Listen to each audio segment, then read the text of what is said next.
Servus Leute, Mahlzeit, guten Tag. নতুন topic, আমরা বেশ কিছু টপিক নিয়ে কথা বলতেছি যেগুলো একটু বেশি লার্নিং, বেশি অনেক গ্রামার ফোকাসড হইতে পারে।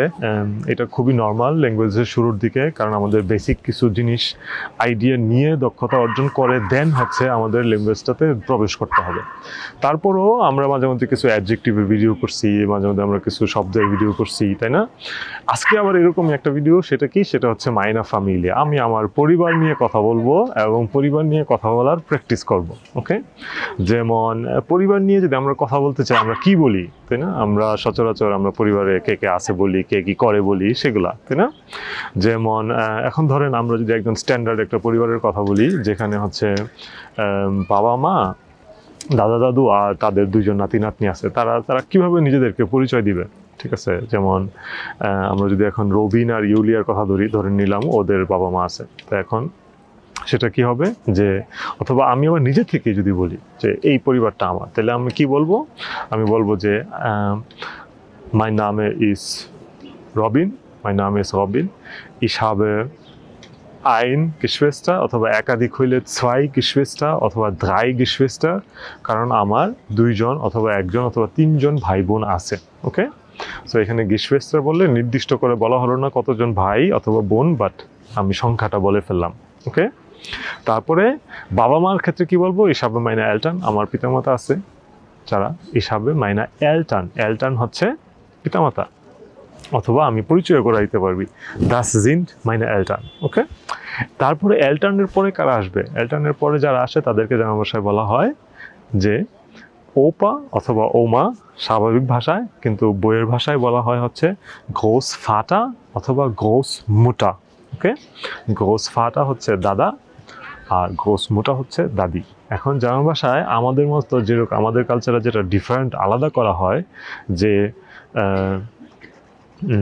বাবার কানেকশনে একরকম দাদা দাদু, নানার আবার মার কানেকশনে হচ্ছে নানা নানু, এটা জার্মান ভাষায় নাই। ওকে, এটা ওরা কথা বলার পরিপ্রেক্ষিতে বলে দেয় যে মার সাইডের বাবার সাইডের, বাট দাদা দাদু বলার জন্য ওদের এই দুইটা শব্দই আছে, গোস ফাটা গোস মোটা, অথবা চলতি ভাষায় ওমা অথবা ওপা। ওকে, এটা গেল। এবং ওমা ওপার কাছে আমি কি? আবার ওমা ওপার কাছে হচ্ছে আমার বাবা মা হচ্ছে তাদের কিন্ড অথবা তাদের কিন্ডার অথবা জোন অথবা টখটার, ছেলে অথবা মেয়ে অথবা বাচ্চা। আবার আমি কে? তাইলে আমার ওপা আমার কাছে আমি হইলাম ওনাদের এঙ্কেল কিন্ড, মানে নাতি অথবা নাতনি। ওকে, এখন এই এঙ্কেল কিন্ডের যদি আবার স্পেসিফাই করি, তাহলে অ্যাঙ্কেল জোন মানে নাতি অথবা অ্যাঙ্কেল টখটার মানে নাতনি।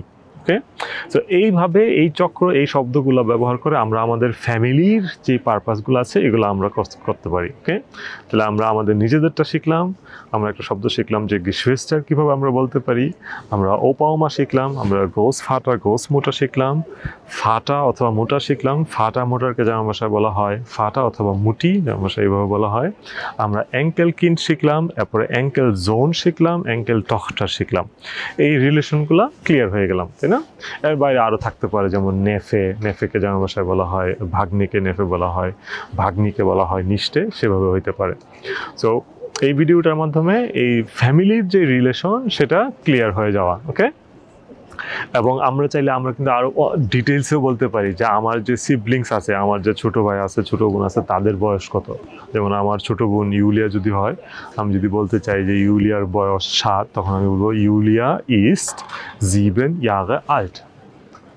আবার আমার যদি ছোটো ভাই রবিন হয় এবং ওর বয়স যদি হয় 12, তখন আমি বলবো রবিন ist 12 Jahre alt। ওদের পরিচয় দিয়ে দিলাম। এইভাবে প্র্যাকটিসটাকে বড় করতে হবে, নিজের ফ্যামিলি সম্পর্কে কথা বাড়াইতে হবে। ওকে, ছোট ছোট একটা প্র্যাকটিস আমার সাথে সাথে করবেন এবং ভিডিওটা দেখে দেখে শিখে নেবেন। ধন্যবাদ। বিস নেক্সট মাল, চুজ।